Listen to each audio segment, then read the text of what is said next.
स्वस्ति श्री गणेशाय नमः। श्री सद्गुरुचरण कमलेभ्यो नमः। वर्णानामर्थसंघानां रसानां छन्दसामपि मङ्गलानां च कर्तारो वन्दे वाणी विनायकौ। भवानी शंकरौ वन्दे श्रद्धा विश्वासरूपिणौ। याभ्यां विना न पश्यन्ति सिद्धा स्वान्तस्थमीश्वरम्। गुरुर्ब्रह्मा गुरुर्विष्णु गुरुर्देव महेश्वर। गुरुः साक्षात् परब्रह्म तस्मै श्री गुरवे नमः। सच्चिदानन्दरूपाय विश्वोत्पत्त्यादिहेतवे तापत्रय विनाशाय श्रीकृष्णाय वयं नमः। बोलिए सच्चिदानंद भगवान की, भागवत महापुराण की। ओम प्रातः ब्रह्म अकारण करुणावरुणालय भक्तवांछा कल्पतरु तड़िजित विनिंदित पीतांबरधारी श्री बालकृष्ण लाल की वांगमय प्रतिमूर्ति, ये भागवत महापुराण जिसका हम लोग नित्य श्रवण कर रहे हैं। हम लोगों ने कल के प्रसंग में श्रवण किया किस प्रकार भगवान नारायण देवताओं के कार्य सिद्ध करने के लिए अत्याचारियों को उनके किए हुए दुष्कर्म का दंड देने के लिए स्वयं मोहिनी रूप धारण करके आकर के और देवताओं को अमृत पान कराया और असुर लोग उस अमृत से वंचित रह गए, अमृत पान नहीं कर पाए।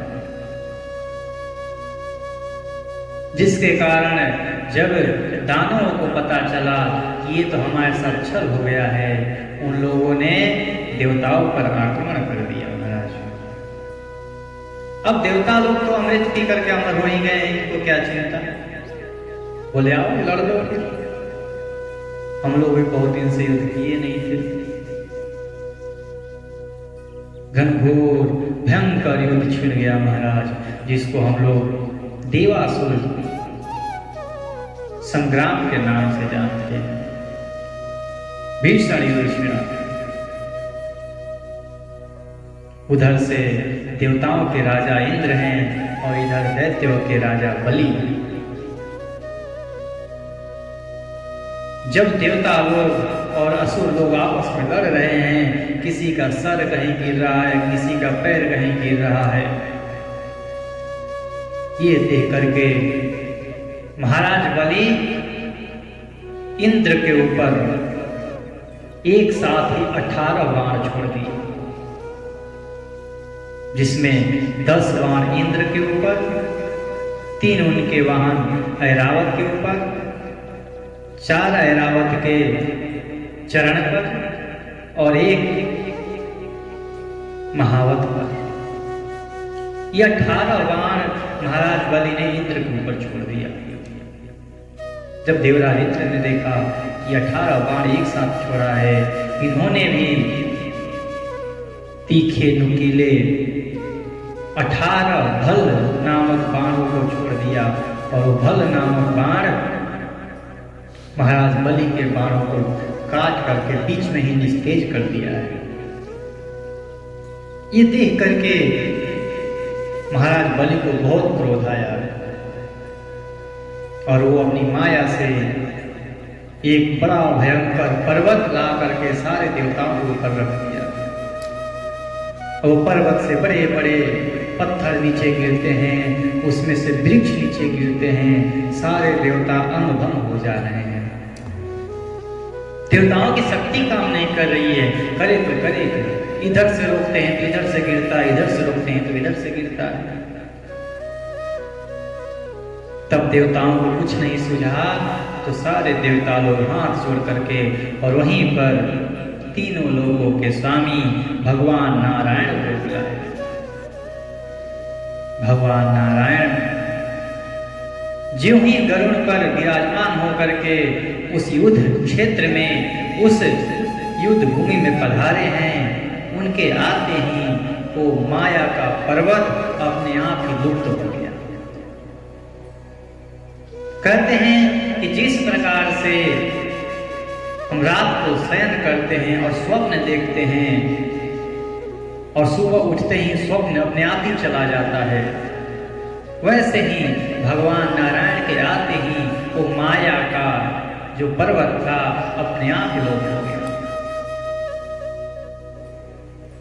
जब दैत्यों ने देखा कि ये तो गरुड़ पर विराजमान होकर के नारायण स्वयं आए हैं युद्ध करने के लिए, तब उन दैत्यों में एक कालनेमी नामक दैत्य था। वो अपने सिंह पर चढ़ करके और भगवान नारायण के ऊपर त्रिशूल छोड़ दिया। नारायण ने देखा ये त्रिशूल तो हमारे वाहन गरुड़ को मार डालेगा। भगवान ने पलक झपकते ही उस त्रिशूल को पकड़ करके और फिर से वापस उसी के ऊपर छोड़ दिया। वो अपने वाहन के साथ समाप्त हो गया। उसके बाद माल्यवान नामक एक दैत्य था, वो अपने प्रचंड गदा से गरुड़ के ऊपर बड़े ही वेग से प्रहार किया, परंतु वो प्रहार करता उससे पहले ही नारायण ने अपने चक्र से उसका सर धड़ से अलग कर दिया। श्री सुखदेव जी महाराज कहते हैं कि परीक्षित, परम पुरुष भगवान की अहेतु की कृपा से देवता लोग जो अभी तक घबरा रहे थे वो प्रसन्न हो गए। उनके जीवन में उत्साह का संचार हो गया। महाराज पहले इंद्र, वायु आदि देवगण रणभूमि में जिन जिन दैत्यों से आहत हुए थे, जिन जिन दैत्यों ने उनको मारा था, पहले तो बोले कि अब बदला देंगे, और ये लोग दौड़ पड़े अपने अपने अस्त्र शस्त्र को लेकर के उन दैत्यों पर। परम ऐश्वर्यशाली इंद्र ने बलि से लड़ते लड़ते जब उन पर क्रोध करके वज्र उठाया, तब सारी प्रजा में हाहाकार मच गया। बलि अस्त्र शस्त्र से सुसज्जित होकर बड़े उत्साह से युद्ध भूमि में बड़ी निर्भयता से डटकर लड़ रहे थे। उनको अपने सामने ही देखकर हाथ में वज्र लिए हुए इंद्र ने उनका तिरस्कार करके कहा, अरे मूर्ख, जैसे नट बच्चों की आंखें बांधकर अपने जादू से उनका धन ऐंठ लेता है, वैसे ही तू माया की चालों से हम पर विजय प्राप्त करना चाहता है। अब तू हमें परास्त करके दिखा। तुझे पता नहीं कि हम लोग माया के स्वामी हैं, हम पर माया किसी प्रकार का कोई असर करता ही नहीं है। ये माया हमारी क्या बिगाड़ सकती है? माया तो हमारी दास है। जो मूर्ख माया के द्वारा स्वर्ग पर अधिकार करना चाहते हैं और उनको लांघकर ऊपर की ओर बढ़ना चाहते हैं, वो तो उन लुटेरे, उन मूर्खों को मैं उनके पहले ही स्थान से भी नीचे पटक देता हूं। यदि तुम चाहते हो कि पाताल से उठकर के स्वर्ग के राजा बन जाओगे, ये तुम्हारी भूल है। तुम पाताल से भी नीचे जाओगे, तुम्हें पता नहीं है अभी।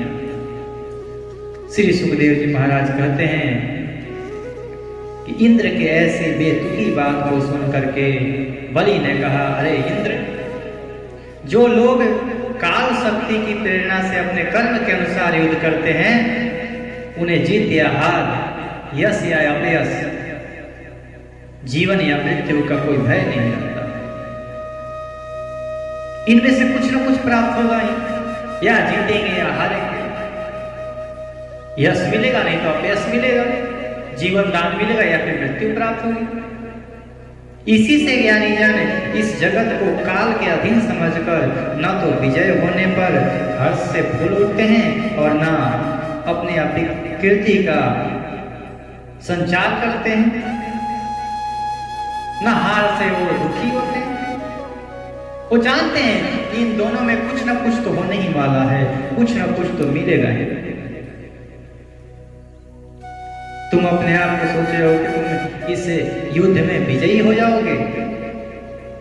अरे मूर्ख, तुम लोग अभी इस तत्व से अभी अनभिज्ञ हो, तुम्हें अभी पता नहीं है।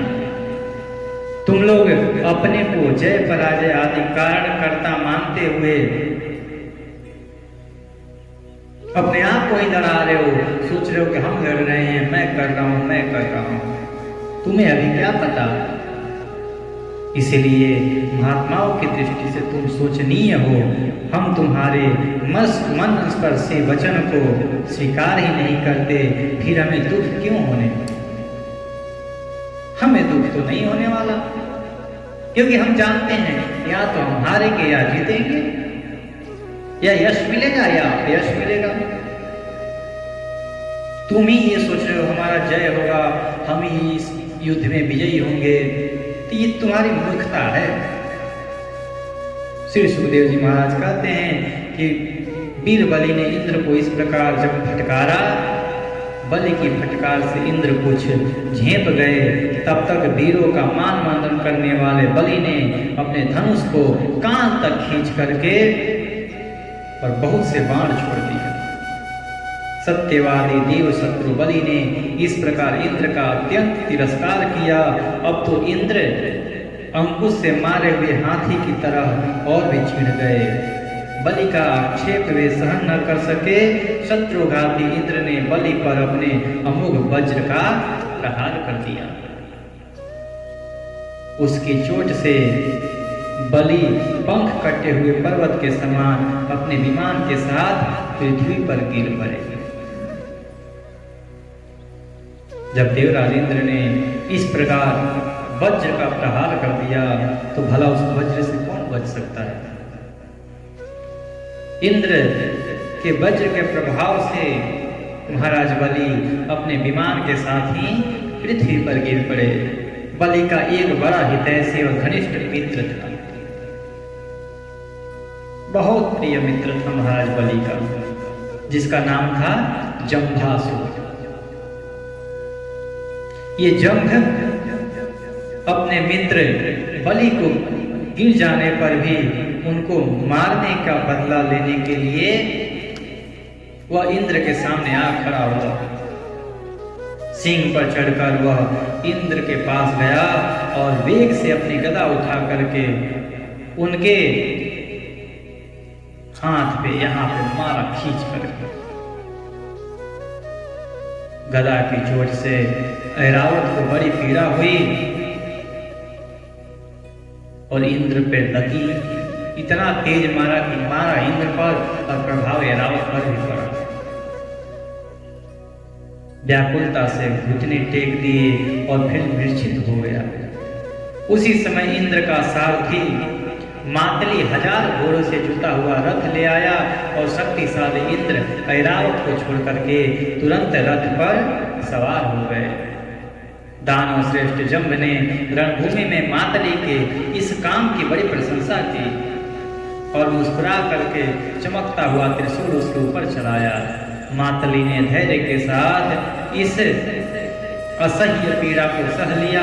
तब इंद्र ने क्रोधित होकर के अपने वज्र से उस जम्भ का भी सर काट दिया।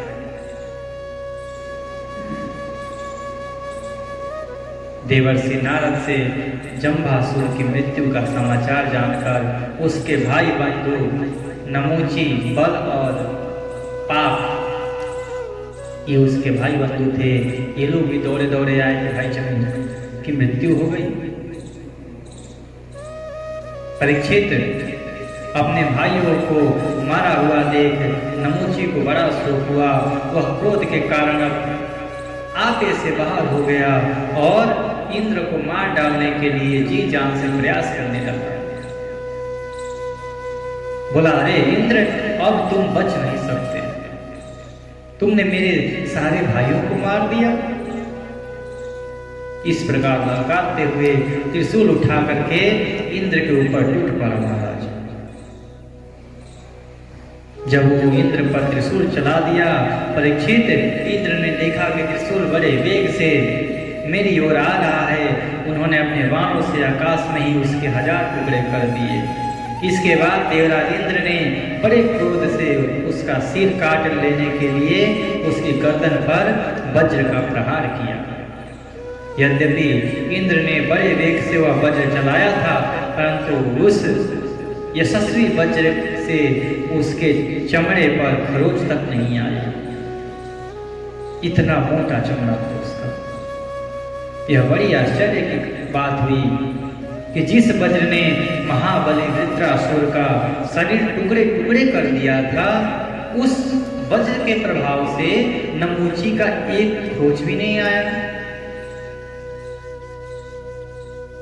जब वज्र नमूची का कुछ न बिगाड़ सका, तब इंद्र उससे डर गए। वे सोचने लगे कि दैव योग से संसार भर को संशय में डालने वाली यह कैसी घटना हो गई। आज मेरा वज्र सबसे बड़ा अस्त्र माना जाता है और आज यही काम नहीं किया। पहले युग में जब ये पर्वत पंखों से उड़ते थे और घूमते फिरते भार के कारण पृथ्वी पर गिर पड़ते थे, तब प्रजा का विनाश होते देख करके इसी वज्र से मैंने उन पहाड़ों के पंखों को काटा। वो पहाड़ बहुत दुष्ट प्रवृत्ति के हो गए थे, दूसरों को नुकसान करते थे, इसलिए मैंने उनका पंख काटा था इन्हीं अपने वज्र से। और ये वज्र आज इस नमूची का कुछ बिगाड़ ही नहीं सका। वही मेरा वज्र मेरे प्रहार करने पर भी इस तुच्छ असुर को न मार सका, अतः अब मैं इसे अंगीकार नहीं कर सकता। आज इसने मेरा अपमान कर दिया है, अब मैं इस वज्र को धारण नहीं करूंगा। यह ब्रह्म तेज से बना है तो क्या हुआ, अब तो निकम्मा हो चुका है। इस प्रकार इंद्र दुखी होने लगे। उसी समय यह आकाशवाणी हुई, अरे इंद्र, यह दानव न तो सूखी वस्तु से मर सकता है और न गीली से। इसे तो मैंने वरदान दिया है कि सूखी या गीली वस्तु से तुम्हारी मृत्यु न होगी। इसलिए इंद्र, इस शत्रु को मारने के लिए अब तुम कोई दूसरा उपाय ढूंढो, क्योंकि जो ये वज्र बना है ये सूखी हुई हड्डी से बना है। तुम इसके लिए कोई दूसरा उपाय ढूंढो, इसकी मृत्यु कैसे है। जब इतना देवराज इंद्र ने सुना, तब उन्होंने कहा, अतः इंद्र ने उस न सूखे और न गीले समुद्र फेन से नमूची का सिर काट दिया। जो समुद्र में फेन होते हैं वो न सूखे होते हैं न गीले होते हैं, क्योंकि वो उत्पन्न हुए हैं समुद्र से। बाहर आने से थोड़े थोड़े सूखे रहते हैं, थोड़े गीले रहते हैं। उसी समुद्र के फेन से उस नमूची का सर धड़ से अलग कर दिया। नमूची के मरते ही सारे देवता लोग इंद्र की जय जयकार करने लगे, इंद्र पर पुष्पों की वर्षा करने लगे, उनकी स्तुति करने लगे। कहते हैं कि गंधर्व शिरोमणि विश्वावसु तथा परावसु गान करने लगे, देवताओं की दुंदुभियां बजने लगी, सब लोग देवराज इंद्र की जय जयकार करने लगे। सुखदेव जी कहते हैं, परीक्षित, इधर ब्रह्मा जी ने देखा कि दानवों का तो सर्वथा नाश हुआ जा रहा है। तब उन्होंने देवर्षि नारद को देवताओं के पास भेजा और नारद जी ने वहां जाकर देवताओं को लड़ने से रोक दिया। बोले कि सारे दानवों का नाश हो जाएगा, सारा अधर्म समाप्ति हो जाएगा, फिर सृष्टि चलेगा कैसे। नारद जी ने आकर के देवताओं को कहा कहा कि भगवान की भुजाओं की छत्र छाया से रहकर आप लोगों ने अमृत प्राप्त कर लिया है और लक्ष्मी जी ने भी अपनी कृपा कोर से आपकी अभिवृद्धि की है। लक्ष्मी जी भी देवताओं के पास है, इसलिए आप लोग अब लड़ाई बंद कर दें। अब आप लोगों को क्या चाहिए इन असुरों से? जो प्राप्त करना था आप लोगों ने समुद्र के मंथन से प्राप्त कर लिया, अब ये लड़ाई मत करिए। श्री सुखदेव जी महाराज कहते हैं कि देवताओं ने देवर्षि नारद की बात मान ली और अपने क्रोध के वेग को शांत कर लिया और फिर वे सब के सब अपने अपने लोक स्वर्ग को चले गए। उस समय देवताओं के अनुचर उनके यश का गान कर रहे हैं, यार देवता लोग जीत करके आए हैं। युद्ध में बचे हुए दैत्यों ने देवर्षि नारद की सम्मति से वज्र की चोट से मरे हुए बलि को लेकर के अपने शिविर की ओर गए हैं। वहां शुक्राचार्य जी ने अपनी संजीवनी विद्या से महाराज बलि को फिर से जीवित किया है। जब महाराज बलि को चेतना आई है, वो अपना धनुष उठाकर तुरंत तैयार हो गया है। कहाँ गया इंद्र? आज उस इंद्र को मैं छोड़ूंगा नहीं। यह बात समझते थे कि संसार में जीवन मृत्यु जय पराजय आदि उलट फेर ये तो सब तो होते ही रहते हैं, इसलिए पराजित होने पर भी उन्हें किसी प्रकार का खेद नहीं हुआ। बोले कोई बात नहीं, इस बार हार गया हूं, अगले बार जीतूंगा।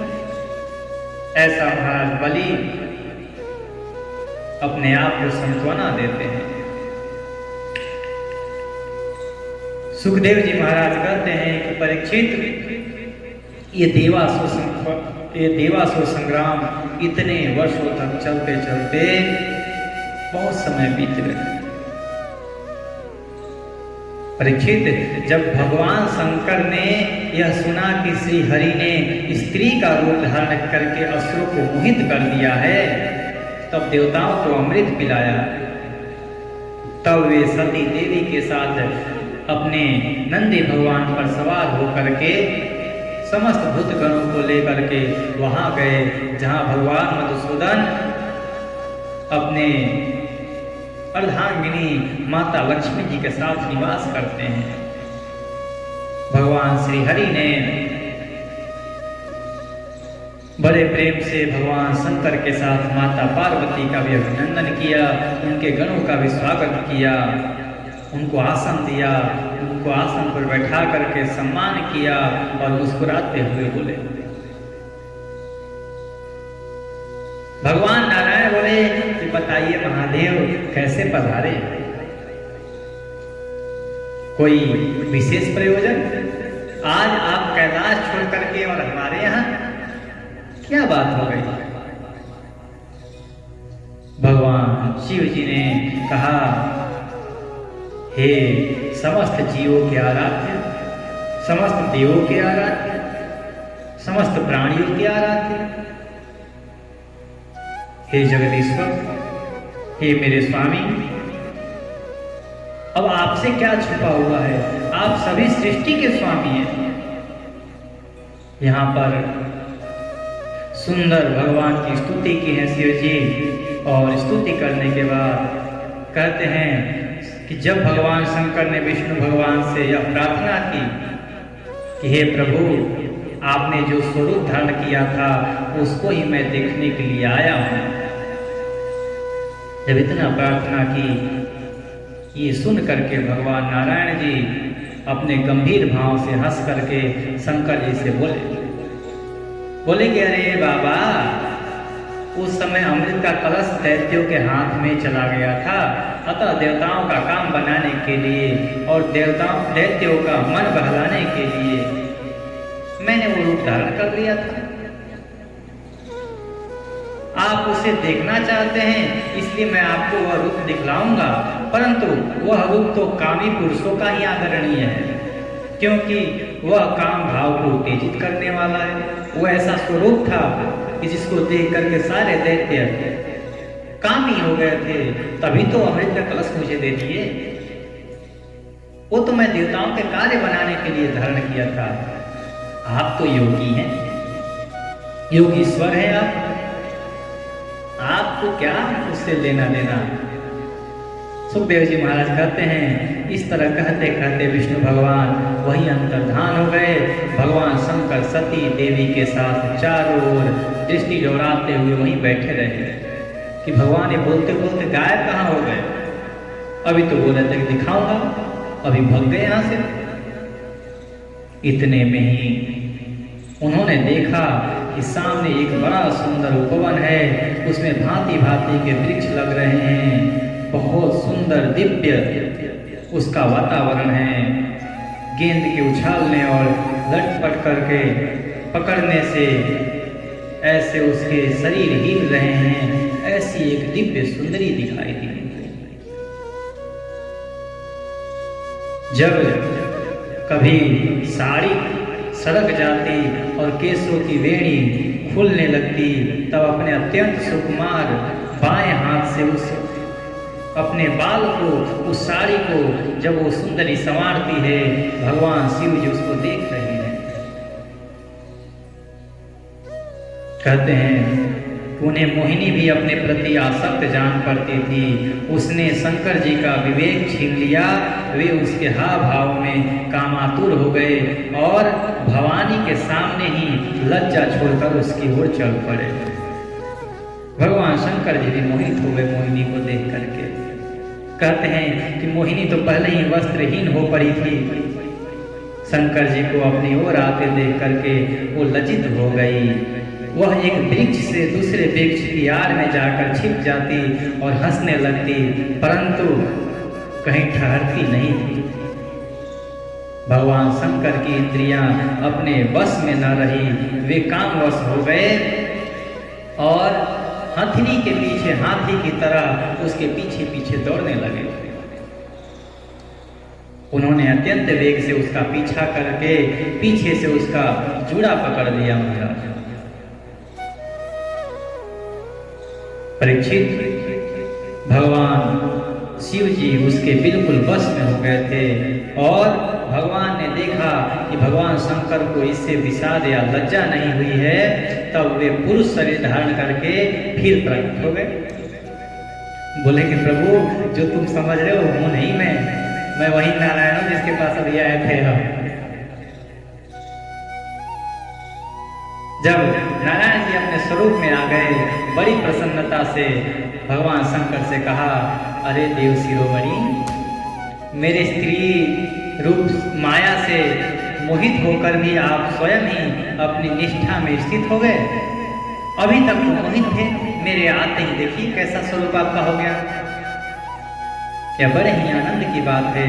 मेरी माया अपार है, वह ऐसे हाव भाव रचती है कि बड़े बड़े विवेकी, बड़े बड़े योगी भी उसके में फंस जाते हैं। हे नाथ, मेरे मन में ये नहीं था कि मैं आपको भड़काऊं या मैं आपको अपने वश में करूं। वो तो आप ही उस मोहिनी के स्वरूप को देखना चाहते थे, तो मैंने देखा। जब आपके जैसे योगी उस मोहिनी के वश में हो गए, तीन असुरों का क्या कहना, वो तो शुरू से ही कामी है। बाबा बोले, अब मैं समझ गया कि अमृत का कलश आपको क्यों दे दिए थे। आज मैं जब अपने आप को भूल गया, वो तो असुर ही है। ये वो बोल रहे हैं जो देवों के देव महादेव हैं, जो योगीश्वर कहे जाते हैं। कहते हैं, यद्यपि मेरे यह गुणमयी माया बड़ों बड़ों को मोहित कर देती है, फिर भी अब यह आपको कभी मोहित नहीं करेगी, क्योंकि सृष्टि आदि के लिए समय पर उसे क्षोभित करने वाला काल मैं ही हूँ। इसलिए मेरी इच्छा के विपरीत वह रजोगुण आदि की सृष्टि नहीं कर सकती है। यदि कोई गुण उत्पन्न होते हैं तो मेरी इच्छा से होते हैं। अब आपको ये मेरी माया कभी प्रभावित नहीं करेगी। श्री सुखदेव जी महाराज कहते हैं कि परीक्षित, इस प्रकार भगवान विष्णु ने भगवान शंकर का सत्कार किया। तब उनसे विदा लेकर के एवं परिक्रमा करके वे अपने गणों के साथ कैलाश को चल पड़े। भरत वंश शिरोमणि, हे परीक्षित, भगवान शंकर ने बड़े बड़े ऋषियों का इस प्रकार बड़े प्रेम से वर्णन किया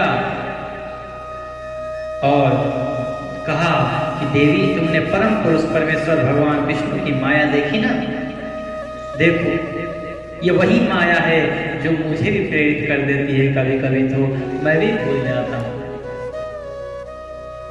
सुखदेव जी महाराज कहते हैं कि परीक्षित, मैंने विष्णु भगवान की यह ऐश्वर्यपूर्ण लीला तुमको सुनाई, जिसमें समुद्र मंथन के समय अपनी पीठ पर मंदराचल पर्वत को धारण कर लिया, इन देवताओं को अमृत पिलाने के लिए मोहिनी अवतार धारण किया और उस अमृत को लेकर के स्वयं धन्वंतरी अवतार में आए। भगवान के यहाँ पर 3 अवतार हुए, कच्छप अवतार, धन्वंतरी अवतार और मोहिनी अवतार। भगवान ने यहाँ पर 3 अवतार धारण किए। कहते हैं कि जो पुरुष बार बार इसका कीर्तन श्रवण करता रहता है, उसका उद्योग कभी और कहीं निष्फल नहीं होता। वो जिस काम के लिए जाता है वो काम सिद्ध हो जाते हैं। उस पर भगवान नारायण हमेशा प्रसन्न रहते हैं। कहते हैं दुष्ट पुरुषों को भगवान के चरण कमलों की प्राप्ति कभी हो नहीं सकती, वे तो भक्ति भाव से युक्त पुरुषों को ही प्राप्त होते हैं। इससे उन्होंने स्त्री का मायामय रूप धारण करके दैत्यों को मोहित किया और अपने चरण कमलों के शरणागत देवताओं को समुद्र मंथन से निकले हुए अमृत का पान कराया। यदि उन परमात्मा को पाना है तो उनके स्वरूप को जानो, और स्वरूप को जानना है तो उनका नाम कीर्तन, नाम संकीर्तन से ही उस परमेश्वर को जाना जा सकता है। नहीं तो जो भी कहा है और जो भी ये माना है कि वो परमेश्वर साकार नहीं है, निराकार है, वो परमेश्वर का कोई नाम नहीं है, वो केवल यहां तक जा सकता है नेति नेति, वो किसी एक चीज पर टिक नहीं सकता। परंतु जो ये मान लिया कि वो परमेश्वर मेरे राम है, वो परमेश्वर मेरे कृष्ण है, वो परमेश्वर मेरी राधा है, वो परमेश्वर मेरी दुर्गा है, वो परमेश्वर शंकर है, जो सगुण के उपासक हो गए वो फिर भटकते नहीं, वो तो बस वही रहते हैं कि बस मेरे यही परमेश्वर है। अब जिसका आप स्वरूप ही आपको पता नहीं तो ध्यान किसका करोगे? हम किसी को जानेंगे, किसी के रूप के जानेंगे, किसी के नाम को जानेंगे, तभी तो उसका स्मरण करेंगे, तभी तो उसके नाम का जप करेंगे। जिसको हम जानते ही नहीं उसको जपेंगे कैसे, उसको स्मरण कैसे करेंगे? इसीलिए सुखदेव जी महाराज कहते हैं कि परीक्षित, मैंने आपको ये समुद्र मंथन की उत्तम कथा सुनाई है। इसको जो श्रवण करता है, जो इस पर मनन करता है, वो जो भी कार्य करने जाए उस कार्य में उसको अवश्य ही उत्तम स्थिति प्राप्ति होती है और उस कार्य में सिद्धि प्राप्त होती है। सुखदेव जी महाराज कहते हैं कि मैंने ये 7 मनवंतर तो बता दिए, अब आगे के 7 मनवंतरों का वर्णन सुनिए।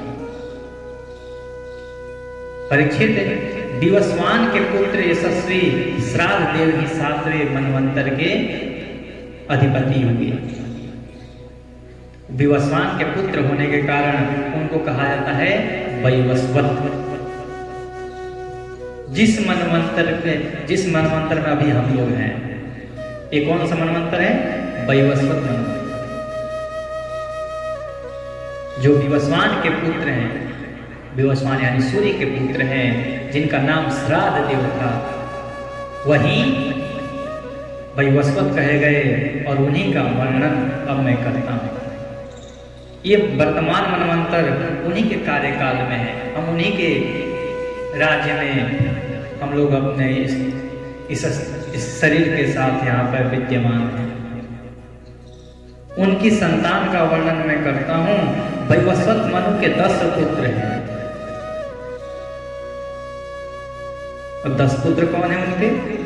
इक्ष्वाकु, नभग, धृष्ट, सरियाति, नरिष्यंत, नाभाग, दिष्ट, करुष, पृषध्र और वसुमान।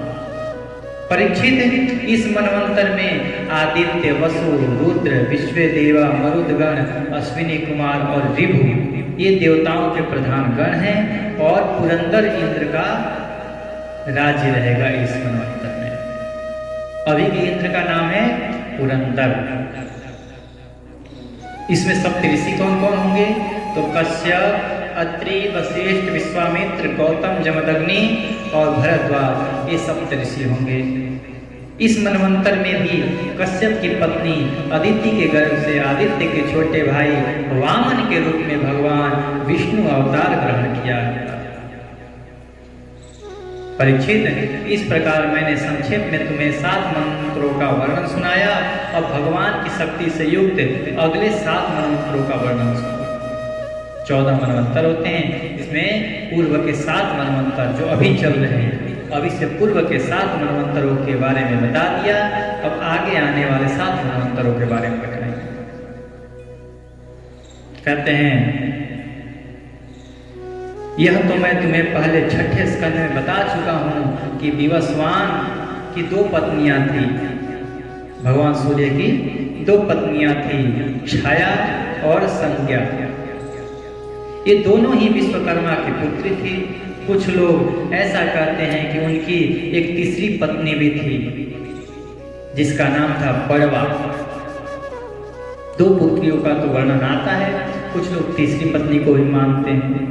मेरे विचार से तो संज्ञा का ही नाम बड़वा था, ऐसा संतों का वर्णन आता है कि संज्ञा को ही बड़वा भी कहा जाता है। उन सूर्य पत्नियों में संज्ञा से 3 संतान हुई। सूर्य की 2 पत्नियां संज्ञा और छाया।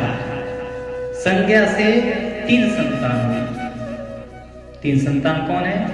यम, यमी और श्राद्ध देव, यानी कि ये वैवस्वत मनु विवस्वान के पुत्र होने के कारण वैवस्वत कहे गए। इन्हीं का नाम श्राद्ध देव है।